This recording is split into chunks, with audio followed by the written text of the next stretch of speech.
hitching a ride, hitching a ride. It has belatedly come to light that directly following the funeral of Queen Elizabeth II in September 2022, Harry and Meghan Markle hit up the White House in order to try to secure a ride home with the President and the First Lady, Joe and Jill Biden.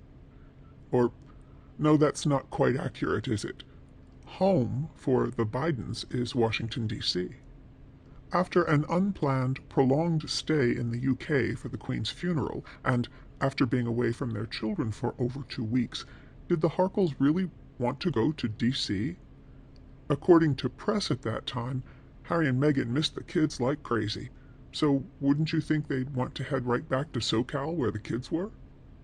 Or maybe the Harkles were assuming that after a quick touchdown to drop off the Bidens in Washington, and after the photo op of the Harkles and the Bidens waving together from the top of the boarding stairs at the crowd gathered to receive them back to the United States, Joe would say, "Oh, just get right back on the plane, you two crazy kids, and my pilot will fly you right off to the Santa Barbara airport. No problem." In any case, one has to ask, who would be paying for this trip for the Harkles? Apparently, though records are not as transparent as the press would like them to be, the Secret Service is tasked with keeping track of how the president's plane is used. Is it for official presidential duties, political swings, or personal travel? The broad breakdown is that the U.S. taxpayer picks up the tab, as we should, for presidential travel. The president's campaign is expected to cover the costs of the use of the plane for attending political rallies and making stump speeches, and the president personally reimburses the costs associated with personal use of the plane. Would Harry and Meghan's trip on Air Force One fall under personal use? A favor the president was granting to them? And then, would the president be on the line to reimburse the cost of the trip?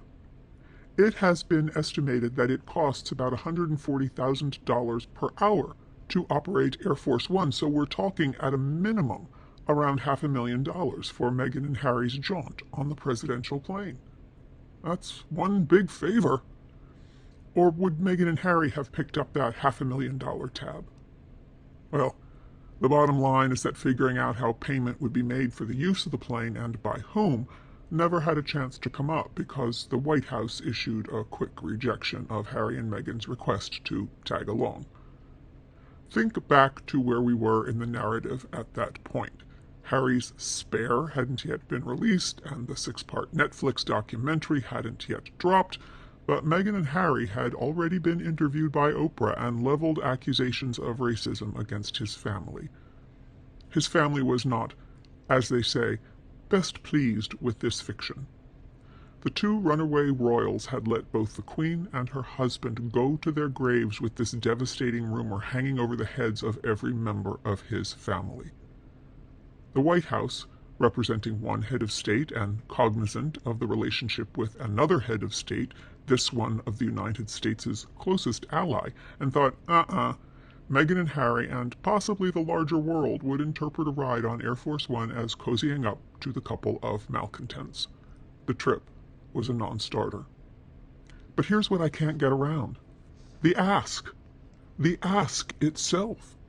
The self-importance, the lack of awareness, the breathtaking arrogance of Harry and Meghan, two ex-royals who were doing nothing more than spending their time and their fortune trashing his own family members, thinking that they were in any position to indulge a whim and hop a ride on a presidential plane. And then, just when you think these two couldn't be any more deluded, you hear about how Meghan sent Jill Biden a basket of lemons because Dr. Biden happened to be wearing a dress in the same style lemon print as Meghan had once worn. Does Meghan think Dr. Biden was copying her fashion sense and Meghan wanted to approve? That Dr. Biden wore the dress as a subtle show of solidarity with the beleaguered Montecitans and Meghan wanted to say thank you? Were these at least Meyer lemons?